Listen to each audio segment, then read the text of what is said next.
My name is Justin. I used to be in the United States Navy. I left. You can see my submarine behind me in my virtual background. But I left the Navy. I was an engineer by trade. Left the Navy and started work for a big engineering firm. And then didn't have the flexibility to work from home as much as I liked. And so I started buying, selling land, flipping land last year.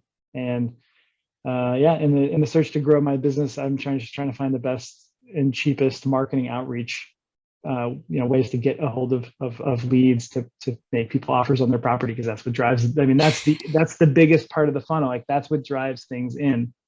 I used mail exclusively for about 6 months, and actually, I had a house wholesaling company before that, and I sent tens of thousands of letters as well using that. And it's just inexpensive marketing, and I think there's a lot of use for mail. I still send a lot of mail, but I was looking for something that was faster, cheaper, and so that's why I decided to use Launch Control. But my business is essentially just land flipping and minor land developments. So we'll find acreage, potentially subdivide, but most of the time it's more of just a flip play, like find an undervalued piece of vacant property that somebody has had for 2 decades that they don't want anymore, and find out if we can come to an agreement on a cash price. That's my business. Interesting. Definitely very nice to hear that. Very valuable feedback that will be very valuable for most of our users. So thank you very much for sharing that part with us. Now, is this the first texting platform that you use for your business? Yeah, it is. In fact, I didn't try out any other ones. I had some friends that have used Lead Sherpa and Launch Control, and everybody recommended Launch Control. And so I was like, well, why bother going with the other one if this one works? I've seen people use both, but so far it's been good. Nice. And do you think that Launch Control has exceeded your expectations? Yeah. I mean, there's obviously little things here and there that could always be worked on, but there's a couple things that I think I've been really happy with Launch Control. One, I mean, just the customer service, the customer success team, like people that reach out to make sure. I'm not just saying that because I'm on the call with you. I like legitimately think that is a really valuable service to offer your customers. A lot of, and I think of all the software programs I use, the ones that I'm like the most pleased with are the ones that have done that. To make sure that customers get onboarded, customers are having the most success they possibly can with it, offering, that's clutch. I think that will keep me a Launch Control customer. Just the fact that you guys have done that. Awesome. I mean, definitely. Thank you very much for sharing that. Definitely. I'm very happy for that positive feedback. Definitely something that I'm going to share with the team. So can I ask you, for example, what impact has Launch Control had in your business? And deals done on average, time spent, time saved, money and time saved in other areas, for example? Yeah. Okay. So I'll say texting is a much more labor-intensive lead generation tool than mail. Mail is I pull the records, I send my letter template, I wait 3 weeks, and I get a couple calls. I send 1,000 letters, I get 10 calls. I send 2,000 letters, I get 20 calls. It's just kind of like that's the way it generally works in most areas. Texting, it's a lot more work up front. Like you send a batch of texts, you've got to be there to reply, or you'll lose credibility with those people and they'll be done. Like in fact, I actually just lost a deal the other day because he wanted our team, to give him a call back the following morning. And like between all of us working and, logging off, and it was late in the day, we missed it. And then the next day we came back, we texted him about an hour after his window, and he said, nope, and I'm not doing the deal with, it's just like, okay. So, but it's really, really late. But texting has allowed us to kind of fill our time with like positive lead generation activities. So like idle time for my team, there really isn't any. It's like, hey, if you're not working on something else that's the core part of your job, jump into Launch Control, reply, look through old messages of people in the nurture stage that we haven't heard back from, or that we haven't replied to. Get some replies out, run a new batch if you've got an hour to at least stand by to answer text immediately. There's just a lot more work that can be done to generate leads.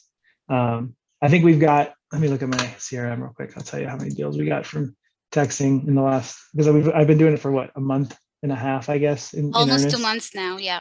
Yeah, almost 2 months, but let's like last month is really starting to focus a little bit more on it.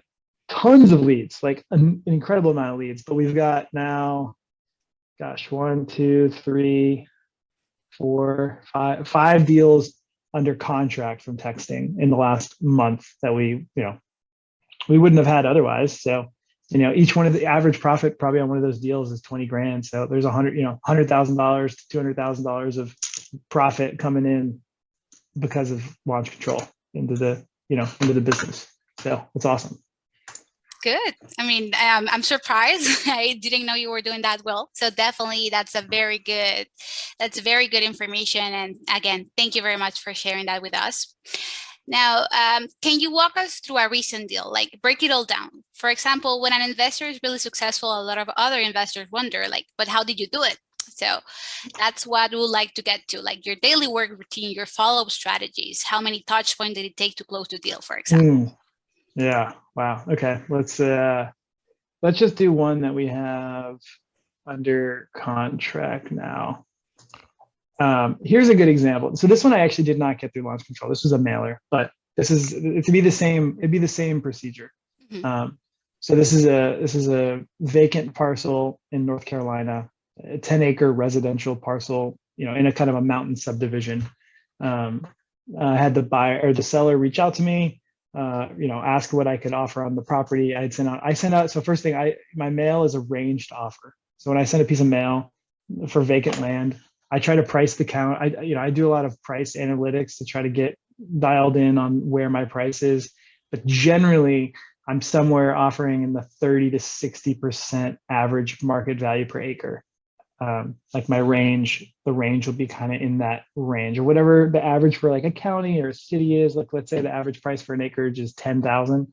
My offer range is probably going to be somewhere between 3 and 5, 3 and 6, somewhere in there, to these people to say, hey, this is about where I'll be in my offer letter. So, that way people at least know, hey, he's not offering me 10,000 an acre. He's obviously already lower. And so if people call me and they say, hey, so what will you offer on mine? I know that they at least have an expectation of where my offer will be, before we even start negotiations. But this woman came, we talked, I gave her my price. She wanted 30,000, and I said, I literally can't come. I think that's like full market value. I can't come up any more than 14. 14 is like all I can pay for this property. And she took a couple weeks, like 5 different calls of just kind of like answering questions and like, what did it mean? Like, what could I pay for, working on the deal? And then finally she was like, you know what, we're going to do it. So I wrote up the contract, sent it to her. She signed, we got it over to title. I pay a drone photographer to go out to do like the marketing stuff. So guy went out, took some photos, and then 2 weeks later I got an email for her, and she's like, hey, we got another offer on the property. It's a lot higher. And it was like over double my offer. And I didn't file a memorandum of contract, which is something you can do with the county to like, they can't sell it. But it wasn't vindictive. Like, this woman was selling this, it was her mother's property. She was selling it to like fund her mom's retirement, essentially. And so we just talked, and I just said, hey, you know what? Like, I think that I understand if this was like a vindictive person that, was just trying to get the most out of it, and you could tell, like, I probably would have filed a memorandum for contract and like essentially not let them sell it to somebody else, because that just, and renege on the contract that we had already signed. But in this case, I canceled the contract. I asked her to reimburse me for my marketing expenses, and I canceled the contract for her so that she could sell it to this other person who was going to pay her over double what I was going to pay. Okay, so a month and like 6 weeks goes by. This is just a couple of weeks ago, and she emails me and said, hey, the person canceled the contract, not me. Are you still willing to do the deal? Oh, And I was wow. like, yeah, I am. Like, same price. And I added back in my marketing expenses because all those I can still use. And we got it back under contract. And that was it. Now it's at title. So should be finishing it up. But I use that as an example because, that took a lot of work to make that deal. And I really was like on the fence about like what to do until like I understood the situation they were in. And then I felt like I made the right moral decision. And that happened to just be, it was the right decision. And then in the end, the deal ended up coming back to me anyway. They trusted me. they were willing to just do, they knew, anyway, so that was You were an 100% interesting. transparent with her. Yeah, I told her exactly what I thought it was worth and what I could offer. And it's kind of it's a hard line to tote as wholesalers. And, I think mostly house wholesalers are probably using this software, land flippers. It's a hard line to tote, telling people what you think their property's worth. But, I thought I'd already lost the deal when I told her that. I was like, she wanted 30 grand. I knew I couldn't come close. So I just told her my number. It was really straightforward and honest. And then it ended up working out. So that was a good one. Well, congratulations. Definitely a lot of nurturing, a lot of follow-up efforts. And at the end, you were able to close that deal. So definitely congratulations to that. There's one more actually using launch control. This is much briefer that I'll share. So I think for people who are doing this, I think it's important to get to a number no matter what. Like, somebody will just say, not interested. Okay, they're not interested. Put them on a drip, move on. Don't waste your time. But if somebody is talking and getting engaging with you, you got to get them to a price. You got to anchor yourself at a price somewhere, somehow. So I had a deal that I now have under contract. The gentleman, it's North Carolina is primarily where I'm mailing. So this is residential acreage in a subdivision in an HOA, but like a really nice, desirable HOA. A gentleman bought this lot probably 20 years ago. Or no, sorry. He bought it in like the height of the financial, or the housing market crash in the United States. So like 2007, 2008, he bought this lot. So it's probably just now getting back to maybe a little bit more than what it was worth when he bought it. And so the first thing he said is like, I'm not taking I need what I paid for it. And so I looked at it, I comped it, and I sent him, and normally if, so I would just send a text that said something like, hey, that's a little high for market at this point. If you're interested in the future, reach out. But in this case, I actually gave him a number, and I was like, hey, look, I looked at this lot. The highest I can come up to is 50 grand. So he was wanting 85. So the highest I can come up to is 50 grand. I think we're probably too far away on price, but I just wanted to give you what my number was. And then he said, I'll talk to my wife about it. And I got a text the next day. He's like, we've decided we're going to sell it. Like, what do we need to do? And like, yeah, I mean, most of the time I would have just said, hey, that's too high. I can't, and not even bothered with comping it or throwing out a number. But in this case I did, and boom, like, and so now on all of our deals, unless somebody is just being like aggressive and angry, if we're engaging and they're coming up with a number, I'll at least give them where I'm going to be, where I can be. And yeah, it's worked a couple times since then. So it's been good. And that close deal that you have with that person, was it only through texting? Yeah. I mean, we called them after texting. We'd sent them mail, but they never replied to our mail. They probably just threw it away. So we had sent the mail in the past. We didn't even reference the mail, so it's stuff you want to keep your brand in front of them, but at the same time, like when I'm texting them out of the blue, I'm not like screaming my brand name. And so I don't think this guy knew or even thought that I had ever contacted him in the past.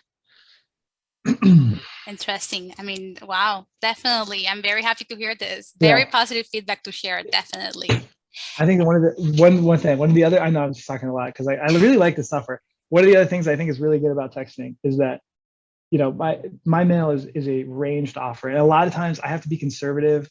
It's hard to price land. And if I offer too much, I'm just going to get a lot of calls from disappointed and end up disappointing people. And it's going to be a big waste of my time. So I tend to just be a little bit on the more conservative side. And I'll put a little disclaimer that basically says, hey, this is, our offer range is based on a variety of factors, like, where the land is, access, slope, utilities, like market conditions, like recent comparable sale. Like the offer could be higher or lower depending on all these different things. And I put that in there so people can kind of see that. But still, some people will just see the offer and they'll just be so mad, they'll just throw it away, or they'll call you and say something nasty or email you something mean, whatever. With texting, it's kind of like a blank slate. Like you already have those leads, you have those records, you want the land in that area. You can text them. They don't have to know it's coming from the same company. And you get a chance to like dive in deep you get a chance to like gauge motivation even before price. Whereas with mail, you just blast it out, it goes out. But with texting, you get to see the way they're responding right from the get-go. And if somebody, like you can tell right away in a conversation if somebody has some interest in actually selling. And then your comping efforts can actually be spent on each of those deals, and maybe you can pay more than you thought you could based on your mailer. So you get a second chance at some deals. So definitely, I completely agree with you, and definitely, again, I know I have been saying this a lot, but I'm very happy for the how you have been succeeding with LC, definitely. So I'm very happy to hear all of this positive feedback. Definitely makes me very happy, and I know that it will make my team happy as well. This is what we work for, so definitely thank you again. And I only have one more question, basically. So any launch control or general investing hacks you can share with the community before we go? Like, let's general say investing hacks. anything that might help users find more success in their business. Hire a coach. I would say find somebody that is past where you are, that is where you want to be. Pay them. Don't waste your time. I mean, I don't, and maybe it's not a waste learning from the ground up, but like I fought when I started a household selling company. It wasn't very successful. I did a couple deals, spent a ton of money on marketing, made enough to like break even after like months of work. It was, it was a side hustle. I wasn't really fully focused on it, but still, it was kind of, it's tough. Wholesaling is it's a tough game. Especially when people are just better, have more money, are more familiar with the area, have a bigger team. It's tough to compete as a small person. So it is an incredibly worthwhile investment, in my opinion, to pay someone to skip months, years of pain, suffering, learning, trying to figure out best practices, best systems, whatever. So that's the first piece of advice I would say. If you can find somebody that's already is past where you want to be, that's willing to, coach you of how to get there, do it. And then the second thing I would say is take action. Like if you don't actually do the thing, like if you're on the fence about sending a batch of texts or sending, some mail, whatever, just do it. Like just send it, get the data the best you can and send it, 80-20. I mean, like don't analysis paralysis will kill you. Just do it. Get it out there, take action, and the results, the results will follow. Wow. Well, let me tell you, thank you again. Thank you. Thank you very much for all of this valuable feedback. Definitely, this will be very valuable for the team. This will be very valuable for our users, especially our new users that are right now, you're starting out with LC.